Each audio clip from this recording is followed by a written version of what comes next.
मनोरथ दिव्य बाबा केदारनाथ धाम यात्रा। चार धाम हिमालय में 4 पवित्र भारतीय तीर्थों यमुनोत्री, गंगोत्री, केदारनाथ और बद्रीनाथ का एक समूह है। यमुनोत्री का छोटा पहाड़ी गांव चार धाम यात्रा तीर्थ यात्रा मई से अक्टूबर का आरंभिक बिंदु है, जहां से पहले यमुनोत्री फिर गंगोत्री होते हुए केदारनाथ और बद्रीनाथ की यात्रा होती है। यमुनोत्री और गंगोत्री धाम के कपाट 3 मई को खुल गए थे। केदारनाथ धाम के कपाट 6 मई की सुबह खुल गए। वहीं बद्रीनाथ धाम के कपाट 8 मई को सुबह 6:15 पर खुले। तीर्थयात्रियों की संख्या प्रतिदिन के हिसाब से तय की गई है। दैनिक सीमा बद्रीनाथ के लिए 15,000, केदारनाथ के लिए 12,000, गंगोत्री के लिए 7,000 और यमुनोत्री के लिए 4,000 है। यह नियम सरकार द्वारा भारी संख्या में श्रद्धालुओं के आने की संभावना को देखते हुए जारी किए गए हैं।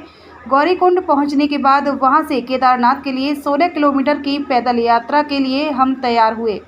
पहले तो हमने निर्णय लिया कि हम सब पैदल ही यात्रा करेंगे, लेकिन समय की कमी और बच्चों के कारण हमने सबने घोड़े से जाना उचित समझा और घोड़ों के लिए रजिस्ट्रेशन कराया, जहां पर भी हमारा करीब 1 घंटा व्यर्थ हुआ।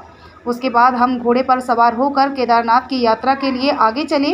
केदारनाथ बाबा की यात्रा का जो रास्ता है वह थोड़ा सा सकरा होने की वजह से जगह जगह पर घोड़ों की भीड़, लोगों की भीड़ बढ़ती जा रही थी, लेकिन सभी महादेव का जयकारा लगाते हुए आगे बढ़ रहे थे।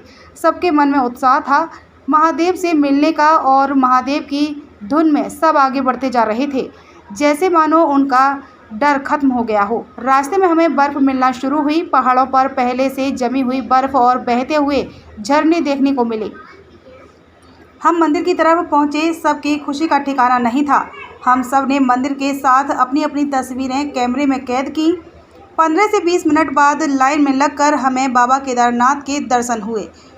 मन इतना उत्साहित था कि मानो आँखों से जैसे गंगा माँ प्रवाहित हो रही हों। जी भर के, मन भर के बाबा केदारनाथ के दर्शन हुए। मन में महादेव महादेव महादेव गूंज रहा था। आँखों से माँ गंगा प्रवाहित हो रही थी और मन बहुत ही प्रफुल्लित था।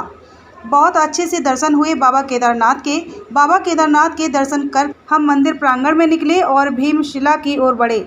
मंदिर के पीछे एक विशाल शिला रखी हुई है, जिसे भीमशिला के नाम से जाना जाता है। यह वही भीमशिला है जो साल 2013 की महाजल प्रलय में अचानक अपने आप ठीक मंदिर के पीछे आकर रुक गई और मंदिर में शरण लिए हुए सभी भक्तों और मंदिर की रक्षा की थी।